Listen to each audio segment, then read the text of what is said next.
Hello, dear friends. How are you? I hope you are all fine and spending good life, beautiful life with your family and with your beautiful environment. And I am here to take a second video of my channel. And यहाँ पे मैं दूसरी video लाया हूँ civil engineering materials की। और यहाँ पे हम बात करने वाले हैं सिविल इंजीनियरिंग मटेरियल्स की फिज़िकल प्रॉपर्टीज़। किसकी? फिज़िकल प्रॉपर्टीज़ के बारे में बात करने वाले हैं। आज जो भी पढ़ेंगे फिज़िकल प्रॉपर्टीज़ के बारे में पढ़ेंगे और कुछ भी नहीं। तो ये वीडियो भी हो सकता है कुछ लंबा हो जाए, लेकिन खैर है, पढ़ना तो पड़ेगा, तो पढ़ेंगे आज, ठीक है। तो कापी पेन नोट्स जो भी लेना है ले लो, क्योंकि बिल्कुल कंसेप्चुअल है। इतना लिखा नहीं है मैंने जितना मैं बताऊँगा, कंसेप्चुअल है। तो चलते हैं आगे हमारे यूट्यूब चैनल के मतलब कि वीडियो के आगे। तो देखते हैं क्या होता है। बेसिकली सबसे पहले हमारे पास जो फिज़िकल प्रॉपर्टीज़ आती है और जो very very very important property होती है हमारे पास सिविल इंजीनियरिंग मटेरियल्स की। कोई भी सिविल इंजीनियरिंग मटेरियल है हमारे पास, उसकी जो मतलब कि सबसे ज़्यादा काम की प्रॉपर्टी है या इम्पोर्टेंट प्रॉपर्टी है, this is a porosity. Porosity बहुत ही ज़्यादा इंपॉर्टेंट है और ये हमें बताती क्या है, it is a degree to which volume of a material is interspersed with a pores. Whatever volume of a material acquired by the pores, pores ने जो भी वॉल्यूम घेरा हुआ है मटेरियल के अंदर, ये पोरोसिटी हमें ये बताती है कि कितना वॉल्यूम मटेरियल के अंदर पोर्स का है। पोर्स का मतलब समझते हैं? वॉइड्स, खाली जगहें, सुराख। दुनिया में कोई भी ऐसा मटेरियल नहीं है जिसके अंदर पोर्स नहीं होते। जैसे हमारा स्टोन ले लो, बिटुमेन ले लो, टिम्बर ले लो, प्लास्टिक ले लो, कोई भी मटेरियल ले रहे हो आप, उसके अंदर पोर्स होंगे। कम हो सकते हैं, ज़्यादा हो सकते हैं, लेकिन पोर्स उसके अंदर होंगे। और ये पोरोसिटी हमें उन पोर्स के वॉल्यूम के बारे में बताती है कि वो वॉल्यूम कितना एक्वायर कर रहे हैं, ठीक है। और ये वेरी इंपॉर्टेंट है, क्योंकि ये पोरोसिटी आगे आपको बताऊंगा कि क्यों इंपॉर्टेंट है।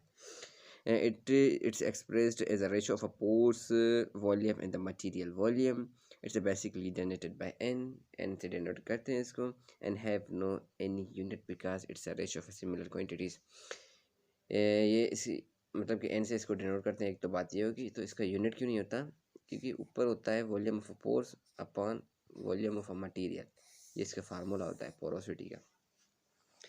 तो ये भी वॉल्यूम, नीचे भी वॉल्यूम, सिमिलर क्वांटिटीज है, इसी वजह से इसका कोई भी यूनिट नहीं होता। लेकिन पोरोसिटी की बात ध्यान में रख लेना, this is a very important property, ठीक है। पोरोसिटी क्या बताती है हमें? वॉइड्स का वॉल्यूम, पोर्स का वॉल्यूम कितना है मटेरियल के अंदर, ये बताती है हमें, ओके। सेकंड नंबर पे आ जाते हैं हमारे पास specific gravity.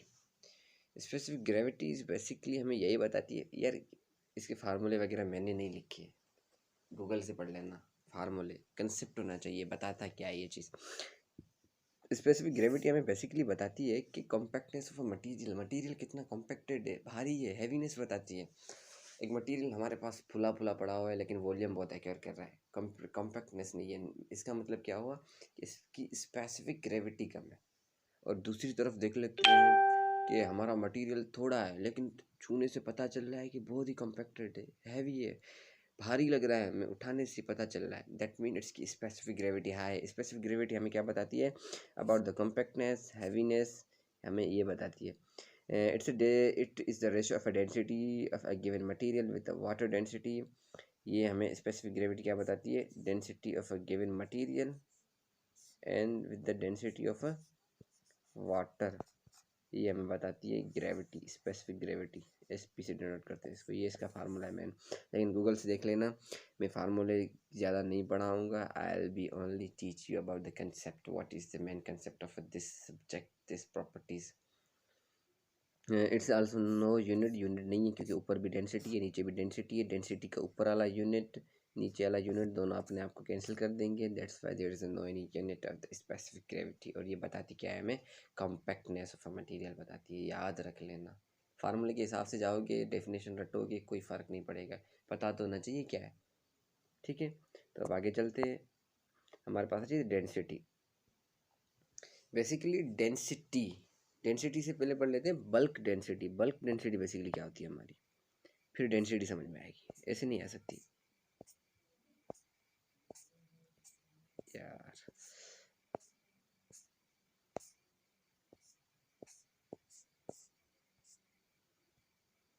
Bulk density basically हमारी apparent density of a material होती है। देख लो, समझ लो बल्क डेंसिटी क्या होती है। फॉर सपोज हमारे पास एक मटेरियल है, मैंने आपको पहले भी बताया कि दुनिया में ऐसा कोई भी मटेरियल नहीं है जिसके अंदर पोर्स ना हो, वॉइड्स ना हो, एम्प्टी स्पेसेस ना हो, खाली जगहें उसके अंदर ना हो, ऐसा कोई भी मटेरियल नहीं है। हर मटेरियल के अंदर पोर्स कम हो सकते हैं, ज़्यादा हो सकते हैं, लेकिन पोर्स हैं। तो फॉर सपोज हमारे पास एक मटेरियल है जिसके अंदर पोर्स है, जैसे ब्रिक ले लेते हैं, उसके अंदर पोर्स है, वॉइड्स है, ठीक।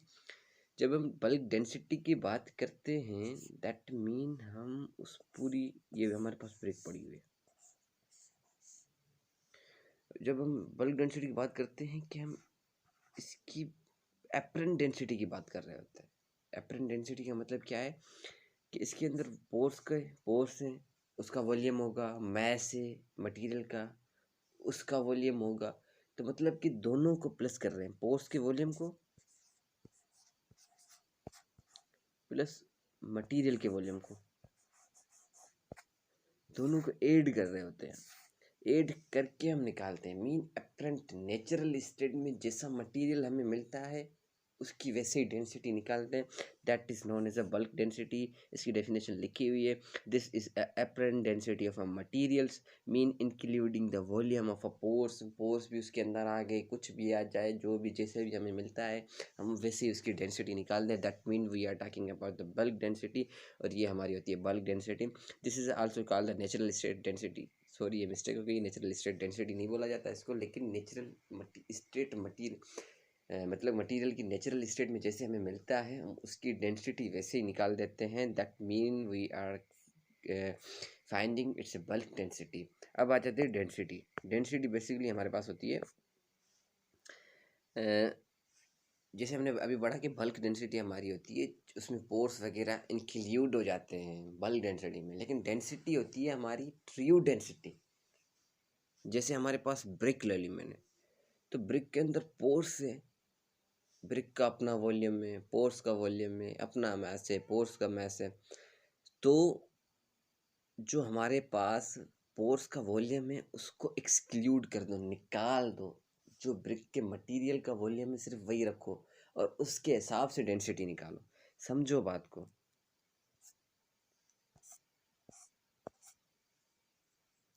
जो भी पोर्स वगैरह हैं हमारे उसके वॉल्यूम को निकाल दो।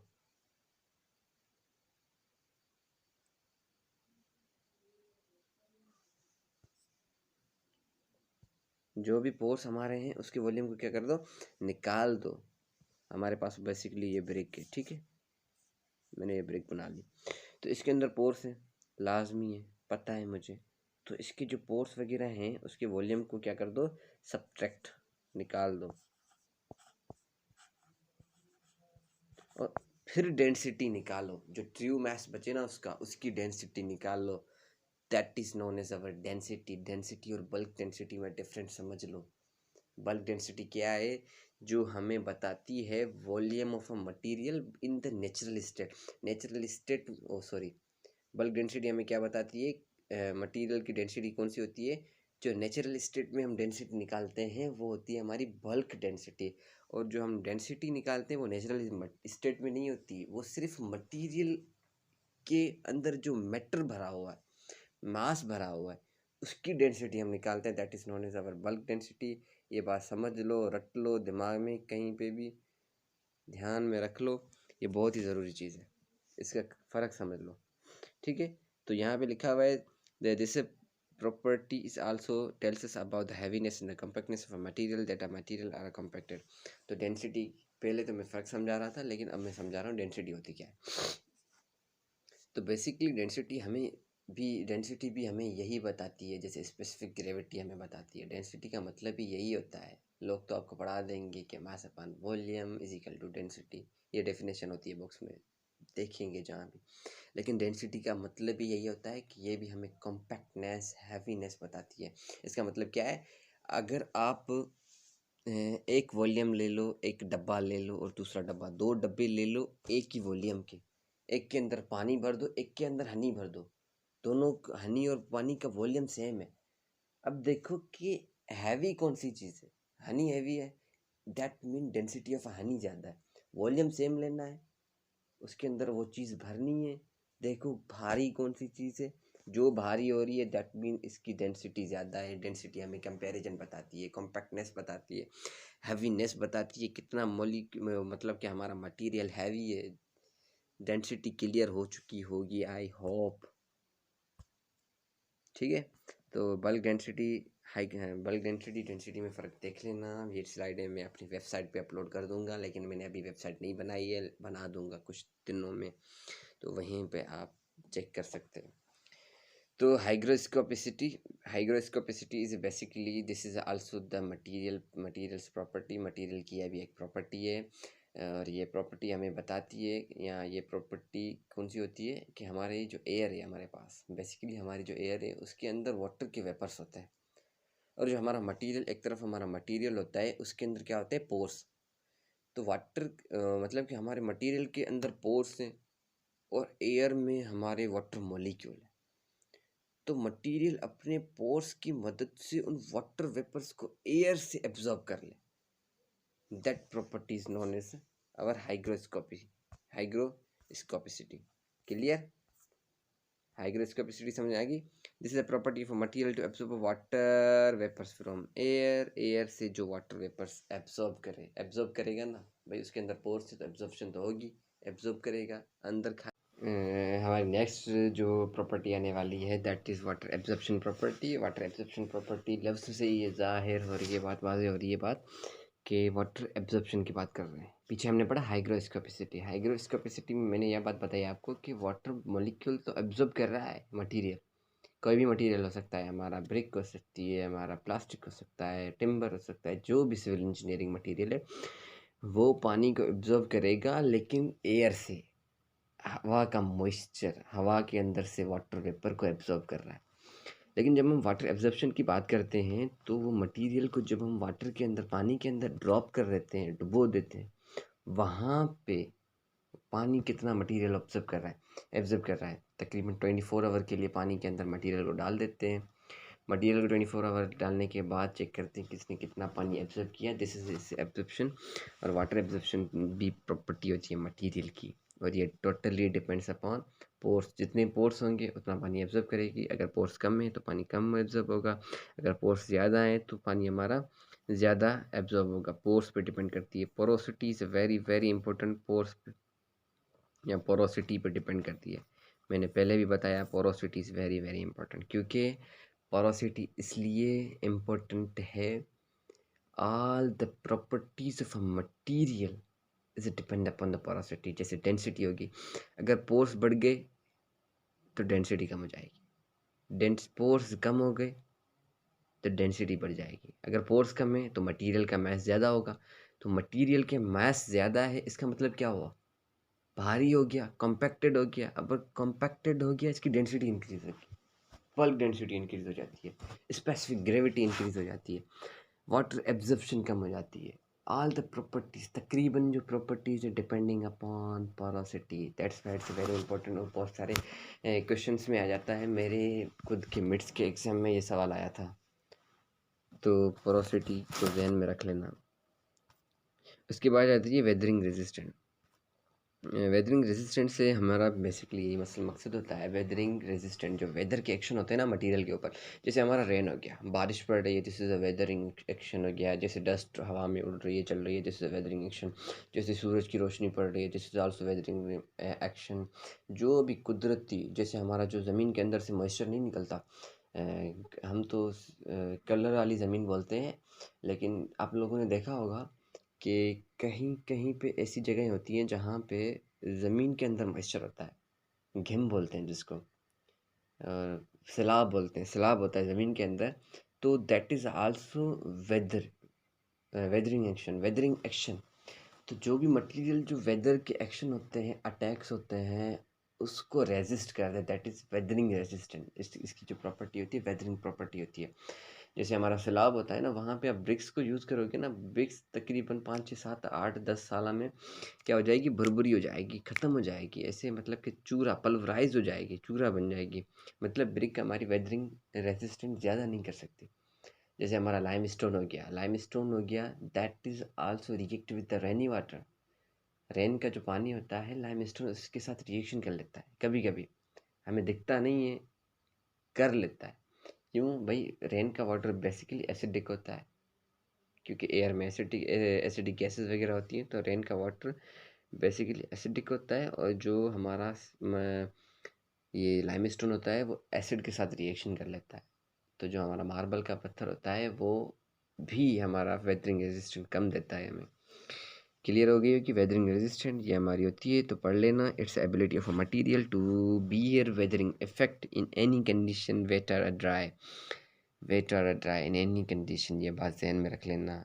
मटेरियल को भिगा के रख दो, पुसा के रख दो, ड्राई करके रख दो, कैसे भी करो, लेकिन वेदर के एक्शन से उसको कोई फ़र्क नहीं पड़ना चाहिए।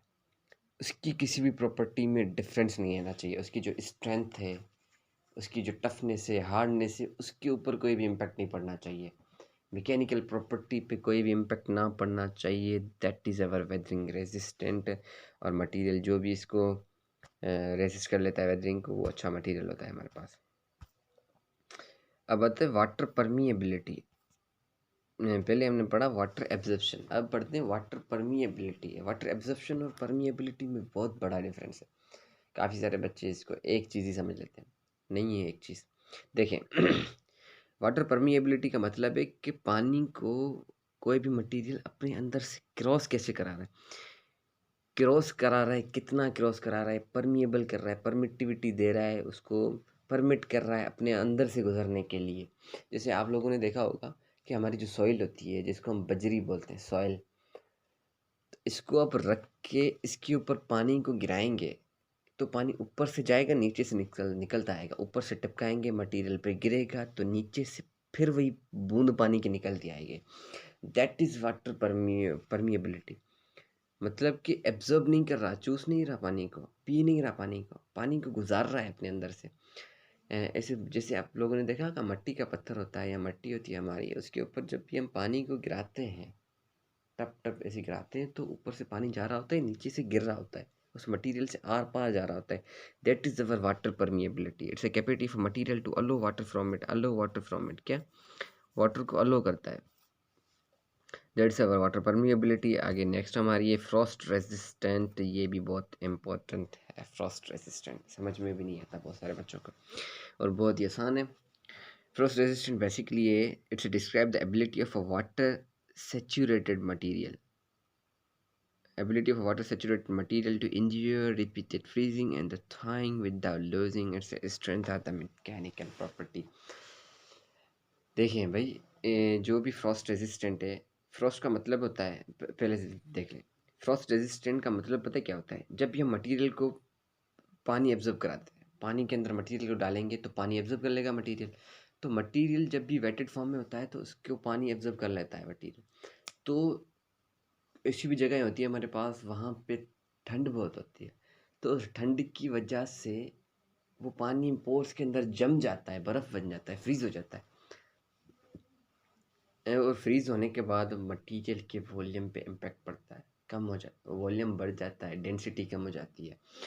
और यहाँ पे फिर गर्मी होती है, फिर ये लिक्विड में कन्वर्ट होता है, फिर सर्दी होती है, फिर ये मतलब कि हमारा मटेरियल फ्रीज़ हो जाता है, सॉरी हमारा वाटर फ्रीज़ हो जाता है। मतलब कि फ्रीजिंग थाइंग मतलब कि जमना, फिर लिक्विड में कन्वर्ट होना, फिर जमना, लिक्विड में कन्वर्ट होना, ये सारा प्रोसेस हो रहा होता है उसी टाइम पे। और इसके वजह से मटेरियल के ऊपर क्रैक्स पड़ते हैं, क्योंकि वॉल्यूम में चेंज आ रहा है, वॉल्यूम कभी बढ़ रहा है, कभी कम हो रहा है, कभी बढ़ रहा है, कभी कम हो रहा है। इसकी वजह से हमारा जो मटेरियल है उसके ऊपर क्रैक्स पड़ते हैं। आप लोगों ने देखा होगा जो हमारी दीवारें होती हैं, तो नीचे से सीमेंट होता है, वो गिरता जाता है टाइम टू टाइम।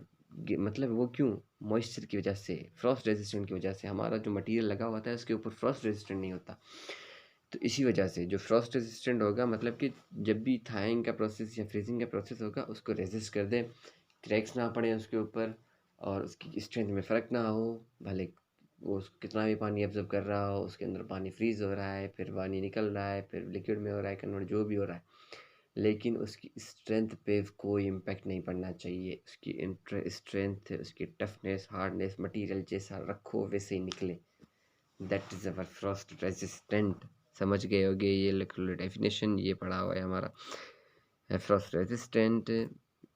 उसके बाद हीट कंडक्टिविटी आ जाती है कि हीट को ऑब्जर्व करना, हीट को खाना या हीट को कंडक्ट करना, पास कराना, that is our heat conductivity. ये तो बहुत आसान है। उसके बाद आ जाती है रिफैक्टरीनेस। रिफैक्टरीनेस का बेसिकली मतलब पता है क्या होता है? हमारे बहुत सारे मटेरियल होते हैं यार,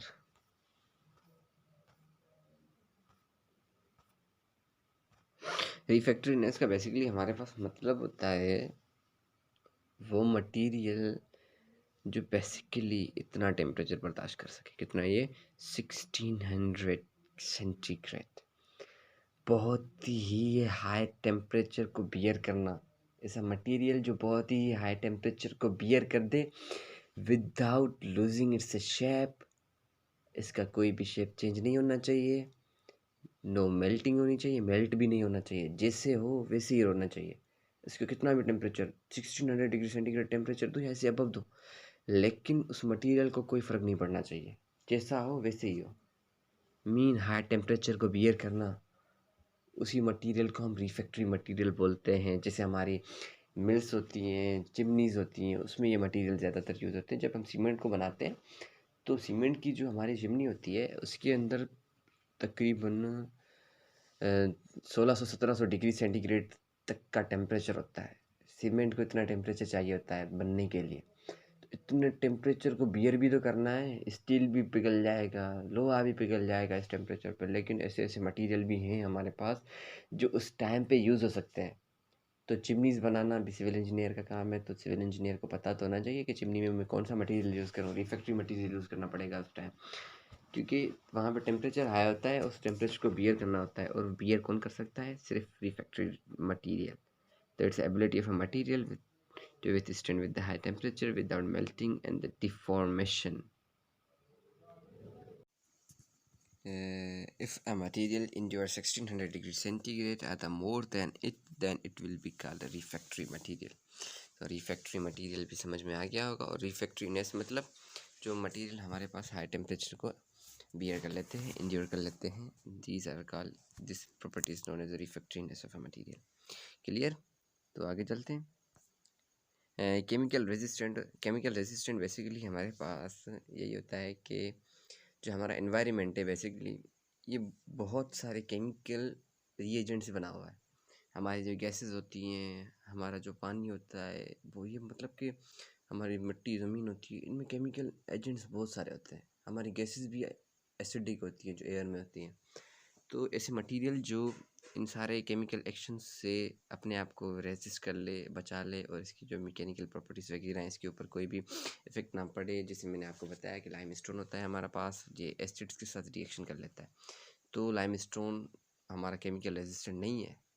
अगर जो हम मटेरियल यूज़ कर रहे हैं केमिकल रिएक्शंस को या केमिकल एक्शंस हम उसके ऊपर जो भी पढ़ते हैं उसको रेजिस्ट कर ले, that mean this have a chemical resistant. और वो प्रॉपर्टी उसके पास केमिकल रेजिस्टेंट की प्रॉपर्टी है मटेरियल के ऊपर, ठीक है। दूसरी बात आती है ड्यूरेबिलिटी। ये ड्यूरेबिलिटी को समझ लेना। ड्यूरेबिलिटी का मतलब होता है it is the working period of a material, that how much years it can be used. Working period होता है। वर्किंग पीरियड का मतलब है कि मटेरियल का यूजेज टाइम, यूजेज पीरियड। अगर वो उसको काम में लाया जा रहा है ना, एक ब्रिक के दीवार में लगी हुई है, मतलब उसका काम चल रहा है, तभी ये कितना टाइम स्पेंड कर सकती है, कितना टाइम अपने आप को रख सकती है। This is a durability. समझ गए? Working period of a material, material कितनी टाइम तक काम का है, काम का रह सकता है, कितनी देर, कितने टाइम तक। ये किसी मतलब कि जैसे हमारे पास स्टोन्स हो गए, ब्रिक स्टोन्स हो गए, हम किसी बिल्डिंग को बना रहे हैं स्टोन से, तो ये स्टोन कितने दिन तक बिल्डिंग में चल पाता है। This is its durability. Clear हो चुकी होगी। Durability mean working time, usages time, that's end today's end. So आज के लिए इतना ही था। आगे फिर कल या परसों दूसरी वीडियो आ जाएगी हमारे मैकेनिकल प्रॉपर्टीज़ के ऊपर। वो छोटा टॉपिक है, इतना बड़ा नहीं है मैकेनिकल प्रॉपर्टी। उसके बाद हम सीधा जाएंगे ब्रिक्स के ऊपर, वो स्टोन के ऊपर। उसके बाद ब्रिक्स जाएंगे, स्टोन के ऊपर। अभी तो बेसिक पढ़ा रहा हूँ, बेसिक के हमें प्रॉपर्टीज़ के हवाले से कुछ ना कुछ आना चाहिए। अभी मैंने सिविल इंजीनियरिंग की जो एक्चुअल ब्रांच है ना, उसको हाथ भी नहीं लगाया। अभी सिर्फ प्रॉपर्टीज़ पे पढ़ रहे हैं, ये वो चीज़ें।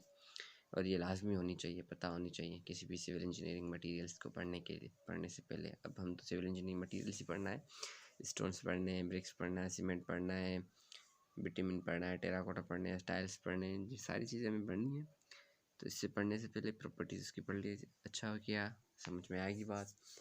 तो इसके बाद मैं मैकेनिकल प्रॉपर्टीज़ की वीडियो लाता हूँ, उसके बाद मैं स्टोन की वीडियो लाता हूँ। स्टोन में भी बहुत सारे प्रोसेस हैं, तो उसकी भी 2-3 वीडियो बन जाएंगी। एक तो वीडियो स्टोन की भी बन जाएगी, उसके बाद ब्रिक की वीडियो बना देंगे। तो ऐसे ही हमारा काम। इस यूट्यूब चैनल को अब छोड़ना नहीं है। पूरा सिविल इंजीनियरिंग मटेरियल का कोर्स यहाँ पे रखूँगा मैं, बिल्कुल फ्री। लेकिन जितना मुझे आता है, मैं बहुत ही एक्सपर्ट नहीं हूँ इस चीज़ में, ठीक है। अल्लाह आपको खुश रखे, खैरियत से। खुदा हाफिज़, good night, good morning, what ever, जब भी आप ये वीडियो देख रहे हैं।